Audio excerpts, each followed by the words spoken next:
It was a warm spring evening on April 8, 2008, when the Carter family's life on the tree-lined streets of Charleston, South Carolina, seemed like a picture of perfection.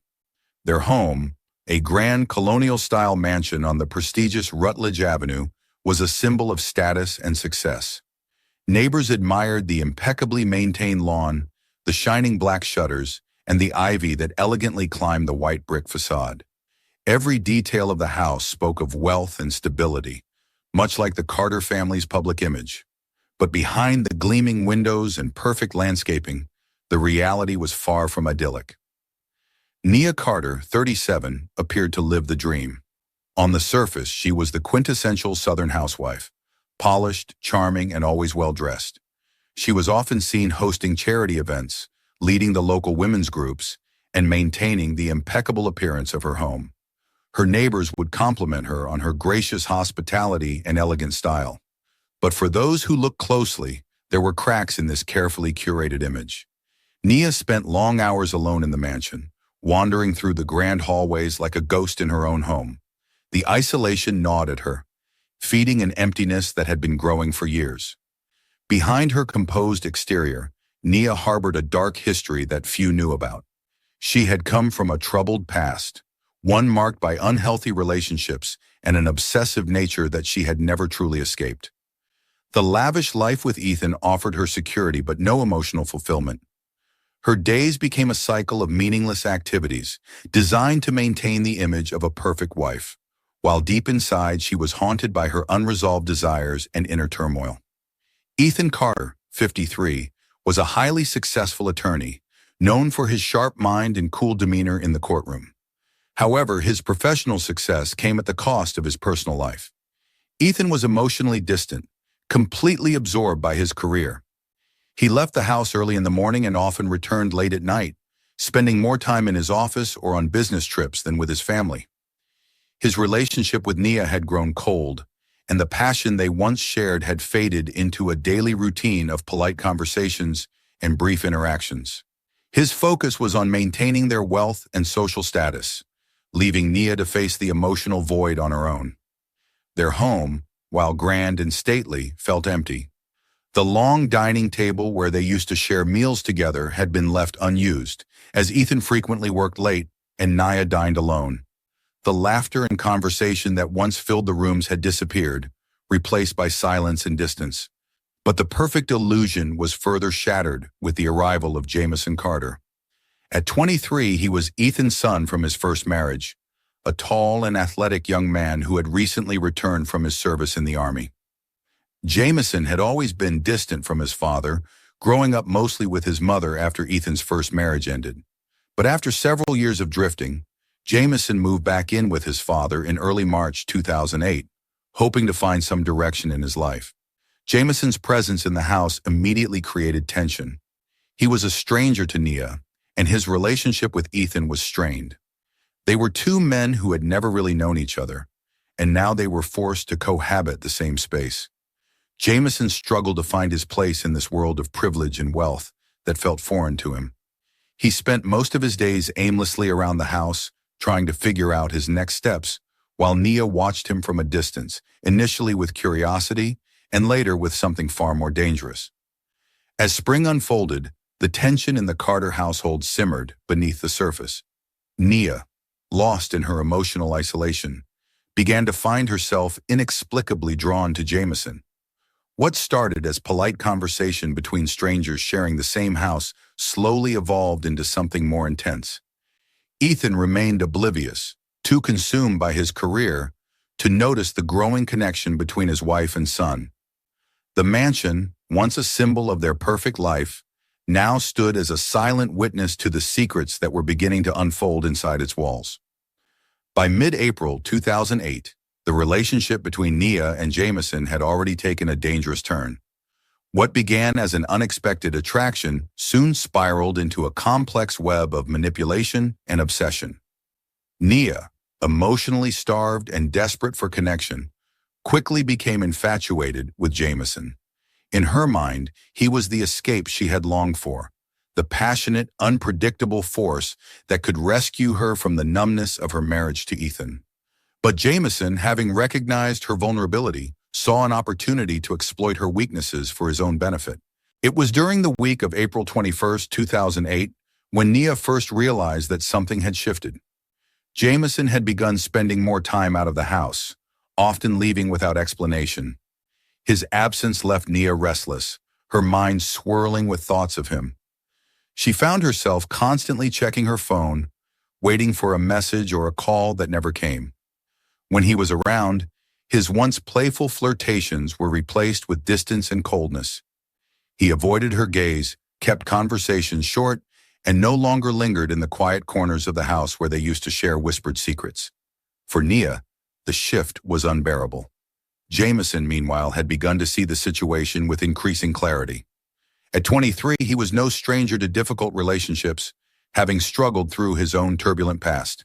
His time in the Army had taught him how to navigate complicated dynamics, and he saw Nia's infatuation for what it truly was, a tool he could use to his advantage. He wasn't driven by affection or loyalty. His motives were far more practical. Jameson saw the financial security that came with his father's wealth and Nia's access to it. Nia, eager to please, began offering him money without a second thought, giving him control over small household purchases and even sharing her credit cards. Jameson accepted these offerings with ease, knowing that each favor deepened her emotional dependency on him. By the first week of May, Nia was fully under Jameson's influence. Her obsession had reached new heights, with every waking thought revolving around him. She began to neglect her responsibilities, canceling social engagements and withdrawing from her friends, who were starting to notice her increasingly erratic behavior. But Nia didn't care. Her world had narrowed to Jameson alone. Yet despite her devotion, she couldn't shake the gnawing feeling that something was wrong.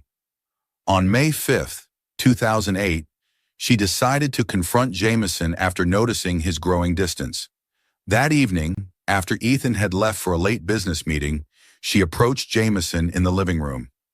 Her voice trembled as she asked him why he had been pulling away. Jameson, seated on the couch with a drink in hand, looked at her with a cool detachment that sent a chill through her. He told her that things were becoming too complicated, that their affair wasn't meant to be anything serious. He didn't need her in the way she needed him. Nia's heart sank. Her mind raced, grasping for reasons, excuses, anything to convince herself that he didn't mean what he was saying. She began to plead with him, telling him that they could figure things out, that she could make his life easier. Her words were desperate, revealing the depths of her emotional unraveling. Jameson, however, remained unmoved. His eyes drifted to the window, ignoring the intensity of her pleas. But beneath Jameson's calm exterior was growing unease. He had begun to feel that he'd let things go too far. Nia's desperation was becoming dangerous, and he feared that her obsession could ruin everything. More troubling was the fact that his own past, the secrets he had buried during his time in the Army, were at risk of surfacing. He had skeletons in his closet that couldn't withstand scrutiny, and the more entangled he became with Nia, the more likely it was that someone would start digging into his background. His detachment wasn't just an emotional withdrawal, it was a calculated move to distance himself from the chaos he had helped create. By May 10th, Jameson's absences had grown more frequent, and Nia's panic reached new heights. Each time he left the house without a word, she would sit by the window, watching for his return, her stomach in knots. She started to lose sleep. Her nights filled with vivid dreams where Jameson was with other women, leaving her behind. During the day, she became increasingly volatile, lashing out at anyone who tried to distract her from her thoughts of him. Her once pristine appearance began to fray. Her makeup no longer as perfect, her hair slightly disheveled. It was a visible reflection of her crumbling mental state. On the morning of May 15th, 2008, Nia awoke to find Jameson gone once again. This time he had left no indication of where he was going or when he'd return. Nia's anxiety turned to anger. She began to search his belongings, rifling through his room, trying to find any sign of where he might be or who he might be with. In the bottom drawer of his dresser, she found an old journal from his time in the Army. Flipping through the pages, she discovered entries that hinted at violent encounters, dark thoughts, and unresolved trauma. It was a side of Jameson she had never seen before, and it terrified her. Yet instead of pushing her away, the discovery only deepened her obsession.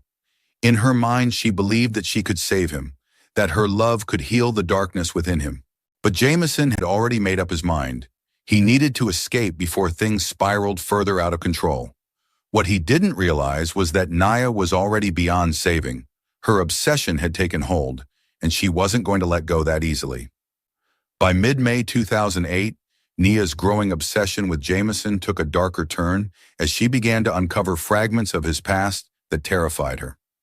It was the evening of May 18th when Nia, still overwhelmed by Jameson's sudden coldness, decided to delve deeper into his life. She had already found his journal the week prior, which hinted at violent episodes during his military service. Now she was determined to piece together the parts of him that he had so carefully concealed. What she would soon discover would shake her to her core. Jameson had always been an enigma. Although he didn't speak much about his time in the army, it was clear that those years had changed him.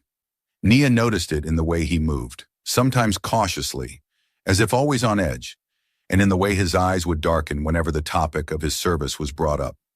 On the surface, Jameson had returned home as a decorated soldier, but his restless behavior and the journal entries revealed that the reality of his time away was far more sinister. As Nia scoured his belongings on May 18th, she found something far more alarming than his journal. Hidden beneath a pile of old clothes and a duffel bag was a bundle of documents, military reports, and photographs that hinted at a disturbing truth. These papers were not just routine military records. They detailed an investigation into a serious incident that occurred during Jameson's deployment in 2006. The report mentioned an unauthorized raid that resulted in civilian casualties, an event that had been quietly swept under the rug by higher-ups. Jameson's name was not directly implicated in the final report, but the details suggested he had been present during the incident. Nia's hands trembled as she went through the documents, reading about the fallout from the raid. Jameson's unit had faced disciplinary action, but due to the delicate nature of the mission, the details were suppressed, and the men involved were quietly discharged or reassigned. It was clear why Jameson never spoke of his service. It was tainted by violence and secrecy. What Nia found more troubling was the sense that this darkness had followed him home. The Jameson she had fallen for was far more dangerous than she had realized, and yet, rather than pulling away, her obsession only deepened. She felt an irrational need to protect him, to believe that her love could save him from the demons of his past. While Nia was consumed by these revelations, Ethan was playing a different game. He had long suspected that something was going on between his wife and his son. Ethan, a man who thrived on control, had noticed the subtle shifts in Nia's behavior, the way her eyes lingered on Jameson a little too long, the way she seemed to come alive when his son entered the room. It hadn't taken him long to connect the dots, but instead of confronting Nia or Jameson, Ethan chose silence. His silence, however, was not born out of ignorance or apathy. It was a calculated decision. Ethan had always been the master of quiet control. As a high-powered attorney, he understood the value of timing and leverage. By staying quiet, Ethan could observe, gather information, and eventually use it to his advantage. On the surface, he maintained the facade of the overworked, emotionally distant husband, but behind the scenes, he was carefully watching Nia and Jameson, waiting for the right moment to act. Ethan's ability to remain composed despite knowing that his wife was entangled in an affair was a testament to his cold and strategic nature. He knew that his power over Nia would only grow stronger the more she became emotionally dependent on Jameson, and that was exactly what he needed to maintain control. By late May, Ethan's suspicions had evolved into certainty. On the night of May 22nd, he returned home early from a business meeting, entering the house quietly, intending to surprise Nia. What he saw confirmed his worst fears. Nia and Jameson were in the living room, their body language unmistakable. Ethan stood silently in the shadows, watching for a moment, before slipping back out the door without being noticed. It wasn't anger that filled him in that moment, but cold satisfaction. Now he had the evidence he needed. Ethan's plan became clear in the following days. He wouldn't confront them. There was no need. Instead, he began subtly exerting pressure on Nia. He increased his workload, leaving her alone more frequently, forcing her to lean on Jameson even more. But he also made sure to drop subtle hints, small comments that suggested he knew more than he let on, keeping Nia on edge. These psychological games were meant to make her question her own sanity, to make her feel the walls closing in without him ever having to directly accuse her. While Ethan worked in the background, Jameson remained unaware of the extent to which his father knew about the affair. He, too, was growing more paranoid, though for different reasons. On May 28th, Jameson received a phone call from an old military acquaintance, a man he hadn't spoken to in over a year. The call was brief, but the message was clear. Someone was asking questions about the 2006 incident. Jameson's dark past, which he had tried so hard to escape, was catching up to him. Panic set in. He couldn't afford to let anyone, especially his father, find out the truth about his involvement in that raid. The tension in the Carter household was palpable as May came to an end. Nia was spiraling, torn between her obsessive love for Jameson and the growing sense that she was losing control. Ethan, cold and calculating, continued to play his game, pushing Nia further into isolation, while Jameson became increasingly paranoid about both his father's suspicions and the resurfacing of his military past. The stage was set for the collapse of this carefully constructed facade of family life, and all three players were heading toward a final confrontation that would forever shatter the illusion of their perfect lives. By early June 2008, Nia Carter's grip on reality had begun to slip. What had started as infatuation had now morphed into full-blown obsession, and with every passing day, her mental state deteriorated. The turning point came on June 3rd, when Nia noticed a change in Jameson's behavior. He was more distant than ever, disappearing for long hours without explanation. When he did return, he no longer seemed interested in their secret affair. He was colder, more withdrawn, and Nia could feel him slipping away. Her suspicions were confirmed when she saw him with another woman for the first time. It was the evening of June 6, 2008. Nia had been sitting in her car, parked a few streets away from the house, waiting for Jameson to return. She had taken to following him, first just on short errands, then for longer stretches, watching where he went and who he met. That night, she watched as Jameson exited a bar downtown, his arm draped casually over the shoulders of a young woman. Nia's heart sank as she watched them laugh and walk to his car together. The jealousy that had been festering inside her now exploded into something darker. That night, Nia sat alone in her bedroom, replaying the image of Jameson with the other woman over and over in her mind. She couldn't believe he was betraying her like this after everything they had shared. The next morning, she confronted him. Her voice was shaky, her hands trembling as she demanded to know who the woman was. Jameson brushed her off, his voice cold and dismissive. He told her that what they had was over, that she needed to move on. Nia, however, couldn't accept it. On June 8th, Nia's behavior became increasingly erratic. She began tailing Jameson every time he left the house, her paranoia fueling her actions. She kept a detailed mental log of his whereabouts, who he was with, and how long he stayed. Every time he met with the woman, Nia felt a searing pain of jealousy coursing through her. She imagined scenarios in her head, what they were doing, what they were saying, and it only deepened her need to keep Jameson close, even if it meant controlling him. Her days blurred together. She stopped caring about her appearance, no longer attending her social events or charity functions.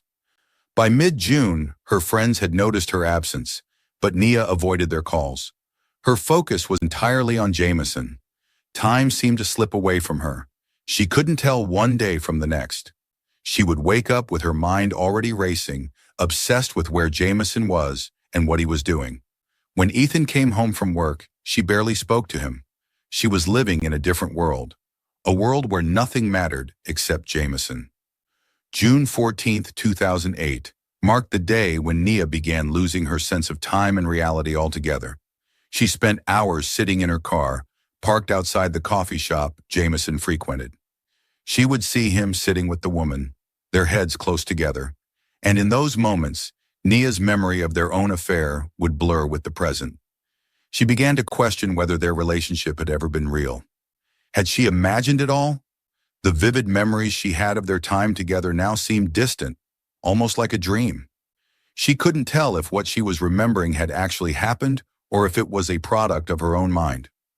By June 18th, Nia's paranoia had reached a peak. She was convinced that Jameson was plotting against her, that he was trying to ruin her life by moving on to someone else. She believed that he was lying to her, manipulating her, and that the woman he was seeing was part of some larger plan to betray her. Every time Jameson left the house, Nia felt her mind unraveling a little more. She began hearing voices in her head, whispers that told her Jameson was laughing at her, that he had never loved her. At night, she would lie awake, staring at the ceiling, her thoughts spiraling out of control. On June 22nd, Nia's paranoia took a violent turn. That morning, she noticed Jameson's phone left unattended on the kitchen counter. She seized the opportunity and quickly scrolled through his messages, finding texts from the woman, plans to meet later that night. Her blood boiled as she read through their conversations. Every word felt like a dagger, driving her deeper into her obsession. She couldn't let this continue. Jameson was hers, and she wasn't going to let anyone take him away. That afternoon, Nia followed Jameson and the woman to a secluded park on the outskirts of Charleston. She stayed at a distance, watching them through the trees as they laughed and talked, completely unaware of her presence. The sight of them together ignited something inside her, an uncontrollable rage that she could no longer suppress. She had always been careful, always remained in the shadows, but now she felt the urge to act. As Nia drove home that evening, her mind was a blur of fragmented memories and distorted thoughts. She couldn't distinguish between the past and the present anymore. She felt as though she was trapped in a loop, constantly reliving the moments when she had been closest to Jameson, only to watch him slip away again. Her obsession had consumed her completely, and the line between reality and fantasy had dissolved. By June 24th, Nia had reached a point of no return. She had lost all sense of control, and her actions were now dictated by the overwhelming need to possess Jameson, to make him hers again. The paranoia that had plagued her for weeks had evolved into something far more dangerous. Nia was no longer simply watching Jameson. She was planning her next move, convinced that the only way to end her suffering was to ensure that Jameson could never leave her again. The stage was set for a confrontation, but in Nia's fractured mind, it wasn't just about love anymore. It was about power, control, and the fear of being abandoned by the one person she believed could save her from the emptiness of her life. It was the evening of June 28, 2008, when Nia Carter made the decision that would change everything. She had spent the entire day pacing the halls of the house, her mind racing with thoughts of Jameson.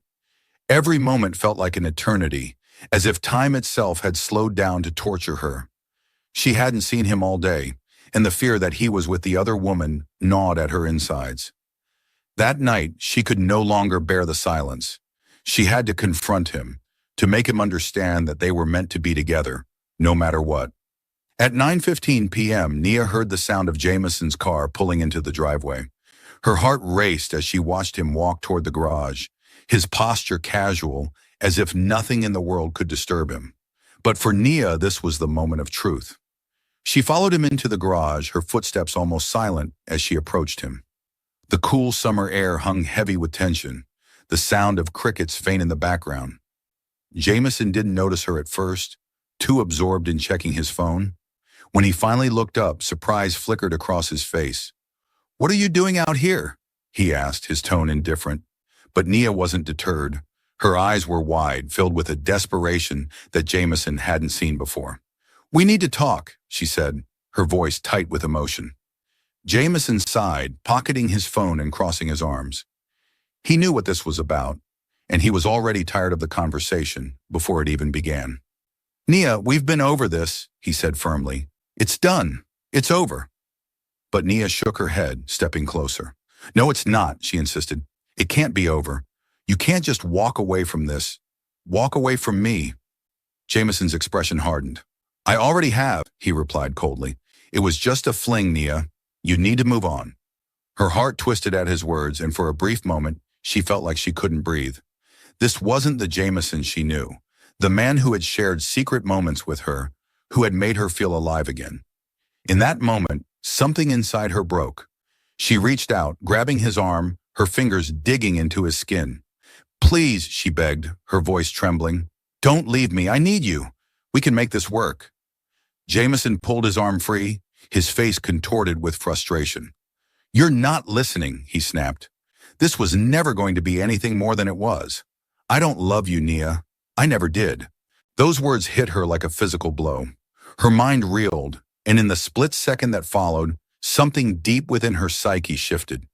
It was as if a veil had been lifted, and for the first time, she realized that the Nia who stood in front of Jameson was no longer the same woman. Inside her mind, there were now two voices, one pleading for his love, desperate to salvage the relationship, and the other darker, urging her toward violence. As Jameson turned his back on her, walking toward the garage door, the darker part of Nia's psyche took over. In her mind, a voice whispered that if she couldn't have him, no one could. She couldn't let him leave her, couldn't let him walk away as if their time together had meant nothing. Without thinking, Nia's eyes locked onto the workbench in the corner of the garage, where a kitchen knife lay among a set of tools. The next few moments passed in a blur. Her body seemed to move on its own, her hand grasping the knife as she rushed toward Jameson. She could hear the blood pounding in her ears, the world narrowing to a single point. Him. Jameson didn't hear her coming until it was too late. When he turned around, his eyes widened in shock as he saw Nia charging at him, the blade gleaming in the dim garage light. He raised his hands instinctively, but her momentum was unstoppable. The knife plunged into his chest, the force of the blow sending him stumbling backward. For a moment, time seemed to freeze. Jameson's eyes were wide with disbelief, his mouth opening as if to speak, but no words came. He gasped, his body convulsing as he clutched at the wound. Blood spilled from between his fingers, dark and thick, staining his shirt. Nia stood there, frozen in place, her hand still gripping the knife. Her mind was a whirlwind of chaos, half of her screaming in horror at what she had done, the other half eerily calm, as if this had been inevitable all along. Jameson staggered backward, collapsing onto the cold concrete floor of the garage. As he lay there gasping for breath, his eyes locked onto Nia's. For a brief moment, there was a flicker of something in his gaze. Fear, confusion, maybe even regret. And then, just like that, the light in his eyes faded. His body went still, the last shuddering breath escaping his lips. It was 9:27 p.m. when Jameson Carter took his final breath. Nia dropped to her knees beside him, staring down at his lifeless form. Her hands were trembling, covered in blood. "I'm sorry," she whispered, tears streaming down her face. "I did this because I love you." But even as the words left her lips, Nia knew that love had nothing to do with it anymore. This was something darker, something that had taken control of her long ago. She had lost herself to the obsession, and now it had consumed them both. For the next several minutes, Nia sat there in the garage, numb to the world around her. The weight of what she had done pressed down on her like a crushing force, but her mind refused to fully comprehend it. All she could do was stare at Jameson's body, her breath shallow and uneven. At 9:40 p.m., the silence of the night was broken by the sound of a car pulling into the driveway. Ethan was home. Nia's heart raced as reality began to crash down around her. What was she going to do? How could she explain this? There was no time to think, no time to plan. She had just murdered the man she claimed to love, and now there was no way back. At 9:45 p.m. on June 28, 2008, Nia Carter stood in the dimly lit garage, her mind a tangled mess of panic and disbelief. Jameson's lifeless body lay crumpled on the cold concrete floor, a pool of blood slowly spreading beneath him. Her hands were still shaking, her breath coming in shallow gasps as the reality of what she had done began to sink in. She had to act quickly. Ethan would be home any minute, and the sight of his dead son sprawled across the floor would unravel everything. In her panic, Nia dragged Jameson's body across the garage floor, leaving a dark, smeared trail of blood behind. He was heavier than she anticipated, and her muscles strained with the effort as she hauled him toward the basement door. The seconds ticked by, her mind racing, trying to think of how to hide him, how to clean up the mess she had made. She couldn't think straight, the rush of adrenaline clouding her thoughts. All she knew was that she needed to make him disappear, if only for a little while, until she could figure out her next move. At 10:05 p.m., Nia managed to drag Jameson's body down the narrow stairs into the dark basement. Her chest burned with exertion, her arms trembling from the effort. The basement, cluttered with old furniture and boxes, felt cold and oppressive. The perfect place to conceal the evidence of her crime, at least for now. She grabbed an old tarp from a pile of dusty tools and covered his body, trying to suppress the rising tide of nausea that threatened to overwhelm her. The smell of blood hung in the air, thick and metallic, making her stomach churn. With shaking hands, Nia set about scrubbing the bloodstains off the garage floor. She grabbed a bucket of water and bleach, frantically scrubbing at the dark streaks of blood. But no matter how hard she worked, the stains seemed to cling to the concrete. Her hands were raw and blistered from the rough scrubbing, her heart pounding in her chest as the minutes ticked by. It felt like an impossible task. No matter how much she cleaned, the evidence of what she had done was still there, stubborn and unyielding. By 10:40 p.m., Nia's panic had reached a fever pitch. She had managed to clean most of the visible blood from the floor, but the smell lingered, seeping into her clothes, her skin. She could still feel Jameson's presence in the house, the weight of his lifeless body heavy in her mind.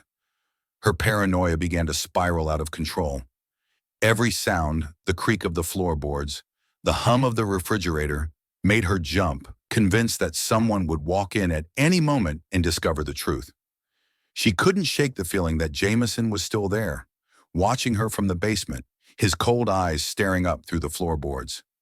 It was around 10:50 p.m. when Ethan's car finally pulled into the driveway.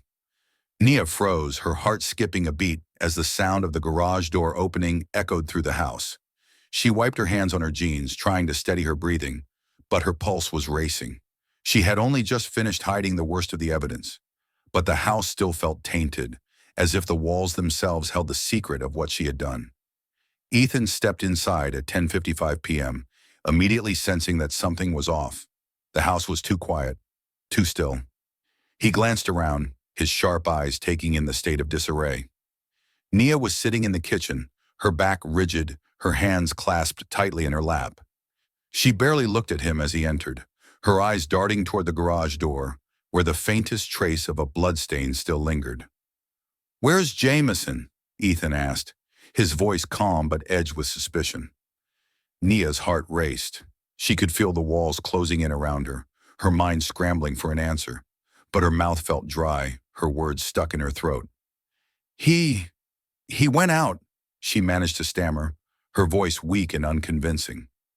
Ethan's brow furrowed as he looked at her, sensing the lie immediately. There was something in the air, a tension, a heaviness that he couldn't quite place. He stepped toward the door leading to the basement, an odd feeling settling in his gut. Without saying a word, he opened the door and descended the stairs. At 11:05 p.m., Ethan reached the bottom of the stairs and flicked on the basement light. The room was dimly lit by a single bulb, casting long shadows over the cluttered space. His eyes scanned the room, landing on the tarp haphazardly thrown over something large in the corner. His stomach tightened as he stepped closer, his footsteps slow and deliberate. When Ethan pulled back the tarp, the sight of his son's bloodied body greeted him. For a moment he simply stood there, staring down at Jameson's pale face, his shirt soaked with dark, drying blood. There was no shock on Ethan's face, no sudden outburst of grief or rage. Instead, his expression remained eerily calm, as if he had anticipated this all along. At 11:15 p.m., Ethan returned upstairs, his face impassive as he reached for the phone. He dialed 911, his voice steady as he informed the operator that there had been a murder in his home. "My son," he said flatly. "He's dead. My wife. She killed him." There was no trace of emotion in his voice as he gave the address and hung up the phone. His reaction was cold, almost mechanical, as if he had been expecting this moment all along. As the sound of approaching sirens began to fill the night air, Ethan sat down at the kitchen table across from Nia. He didn't say a word to her. He didn't need to. The damage had already been done, and he knew exactly how to play his part. At 11:30 p.m. on June 28, 2008, the flashing blue and red lights of police cruisers illuminated the quiet street in front of the Carter household. Officers quickly surrounded the house, moving with precision as they entered the home, responding to Ethan's calm 911 call. Inside, the scene was chilling. Nia sat frozen at the kitchen table, her eyes wide with fear, while Ethan stood nearby, his expression devoid of emotion. It was as though the chaos and bloodshed of the night hadn't touched him at all. As the officers approached Nia, they asked her what had happened. Her words stumbled out in fragmented sentences, barely coherent. "It wasn't supposed to be like this," she kept repeating, her hands trembling uncontrollably. She spoke of love, of desperation, of things that no longer made sense even to her. The reality of Jamison's death still hadn't fully sunk in, but the police didn't need her confession. They had the body downstairs in a house filled with evidence. At 11:50 p.m., Nia was handcuffed and led out of the house. She didn't resist. There was no fight left in her. As the police escorted her to the waiting squad car, she caught a glimpse of Ethan standing in the doorway. His face was a mask of calm, his arms crossed as he watched her being taken away. There was something unsettling about the way he looked at her, detached, almost triumphant. What Nia didn't know in that moment was that Ethan had orchestrated this entire situation. Over the previous months, he had watched as her mental state deteriorated as she became more and more obsessed with Jamison. Ethan knew about the affair long before she ever suspected. He saw it as an opportunity, not a threat.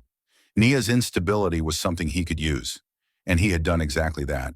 In the days leading up to Jamison's death, Ethan had subtly pushed Nia further toward the edge. He would drop hints, suggest that Jamison wasn't loyal to her, and feed her paranoia. When she became agitated, he would remain calm, pushing her just enough to deepen her emotional spiral. Ethan had anticipated this outcome. He wanted Nia to snap, to make the fatal mistake that would allow him to wash his hands of both her and Jamison, while maintaining his own innocence. At 12:30 a.m., as Nia was processed at the local police station, Ethan was already thinking ahead. He knew the investigation would focus on Nia's deteriorating mental state and her affair with Jamison. What no one would suspect was his role as the quiet manipulator behind the scenes. He had covered his tracks well, never directly involving himself in the affair, always playing the part of the distant, hard-working husband. As the police questioned Nia, her mental state became their primary focus. She was visibly distraught, her words often incoherent, switching between declarations of love for Jamison and outbursts of anger and confusion. The officers noted her erratic behavior, her eyes darting nervously around the room as though she couldn't trust her own thoughts. It was clear to them that Nia's mental health would be a central issue in the case. The trial began on November 3, 2008. The courtroom was packed with reporters, local residents, and onlookers who had followed the sensational case. Nia Carter, now a shadow of the woman she once was, sat at the defense table, her hands trembling as she stared blankly ahead. Her defense team had already prepared a strategy focused on her fragile mental state, highlighting her obsessive behavior and the signs of a personality disorder that had gone untreated for years. But this wasn't just a story of mental illness. It was a story of manipulation, betrayal, and murder. Over the course of the trial, which lasted until mid-December, the prosecution painted Nia as a dangerously unstable woman who had lost touch with reality. They presented evidence of her affair with Jamison and detailed how her obsession had driven her to commit murder. The prosecutors brought forth text messages, journal entries, and even testimonies from neighbors who had noticed Nia's increasingly erratic behavior in the weeks leading up to Jamison's death. But as the trial unfolded, darker details about the Carter family began to surface. The defense introduced evidence that suggested Ethan had played a far more significant role in Nia's mental unraveling than anyone had realized. Witnesses testified that Ethan had been distant, emotionally manipulative, and even coldly indifferent to Nia's deteriorating condition. They claimed that Ethan had known about the affair for months but had chosen to remain silent, using Nia's instability to his advantage.